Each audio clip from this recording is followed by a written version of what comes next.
ಕರ್ನಾಟಕ ರಾಜ್ಯದ ಹವಾಮಾನ ಮುನ್ಸೂಚನೆ. ನಾನು CS ಪಾಟೀಲ್, ವಿಜ್ಞಾನಿ, ಹವಾಮಾನ ಕೇಂದ್ರ, ಬೆಂಗಳೂರು.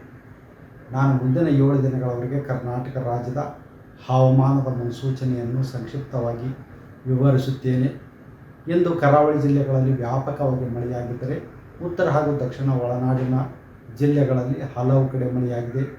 ಪ್ರಮುಖವಾಗಿ ಸಿದ್ದಾಪುರ, ಉಡುಪಿ ಜಿಲ್ಲೆಯಲ್ಲಿ 6 ಸೆಂಟಿಮೀಟರ್, ತಾವರೆಕೆರೆ, ಕೊಪ್ಪಳ ಜಿಲ್ಲೆಯಲ್ಲಿ 2 ಸೆಂಟಿಮೀಟರ್, ಭಾಗಮಂಡಲ, ಕೊಡಗು ಜಿಲ್ಲೆಯಲ್ಲಿ 4 ಸೆಂಟಿಮೀಟರ್ ಮಳೆಯಾಗಿದೆ.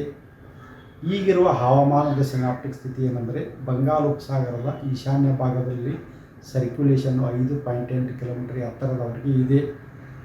ಇದರ ಪ್ರಭಾವದಿಂದ ಬಂಗಾಳ ಉಪಸಾಗರದ ಉತ್ತರ ಭಾಗದಲ್ಲಿ ಸೆಪ್ಟೆಂಬರ್ 2ರಂದು ವಾಯುಭಾರ ಕುಸಿತವಾಗುವ ಹೆಚ್ಚಿನ ಸಾಧ್ಯತೆ ಇದೆ.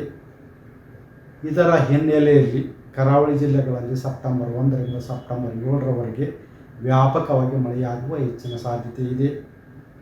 ಉತ್ತರ ಕನ್ನಡ, ಉಡುಪಿ ಹಾಗೂ ದಕ್ಷಿಣ ಕನ್ನಡ ಜಿಲ್ಲೆಗಳ ಕೆಲವು ಕಡೆ ಭಾರೀ ಮಳೆಯಾಗುವ ಸಾಧ್ಯತೆ ಇದ್ದು, ಸೆಪ್ಟೆಂಬರ್ 1ರಿಂದ ಸೆಪ್ಟೆಂಬರ್ 7ರವರೆಗೆ ಯೆಲ್ಲೋ ಅಲರ್ಟನ್ನು ಘೋಷಿಸಲಾಗಿದೆ.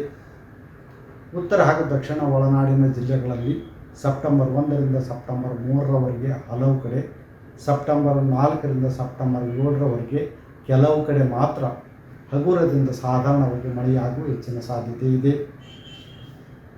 ಬೀದರು, ಕಲಬುರಗಿ ಹಾಗೂ ಯಾದಗಿರಿ ಜಿಲ್ಲೆಗಳ ಕೆಲವು ಕಡೆ ಭಾರೀ ಮಳೆಯಾಗುವ ಸಾಧ್ಯತೆ ಇದ್ದು, ಸೆಪ್ಟೆಂಬರ್ 2ರಂದು ಯೆಲ್ಲೋ ಅಲರ್ಟನ್ನು ಘೋಷಿಸಲಾಗಿದೆ. ಬೆಂಗಳೂರಿನಲ್ಲಿ ಸೆಪ್ಟೆಂಬರ್ 1ರಿಂದ ಸೆಪ್ಟೆಂಬರ್ 4ರವರೆಗೆ ಕೆಲವು ಕಡೆ ಹಗುರದಿಂದ ಸಾಧಾರಣವಾಗಿ ಮಳೆಯಾಗುವ ಹೆಚ್ಚಿನ ಸಾಧ್ಯತೆ ಇದೆ. Karibasaveshwara agri India private limited ರವರ ನಂಬರ್ 1 ಸ್ಪ್ರಿಂಕ್ಲರ್ ಪೈಪ್. ನಿಮ್ಮ ಮಗು ಅಳ್ತಿದ್ಯಾ? ಹಾಗಾದ್ರೆ ನಿಮ್ಮ ಮಗುವಿಗೆ ಜೀನಿ ಸರಿ ಇಟ್ಕೊಡಿ.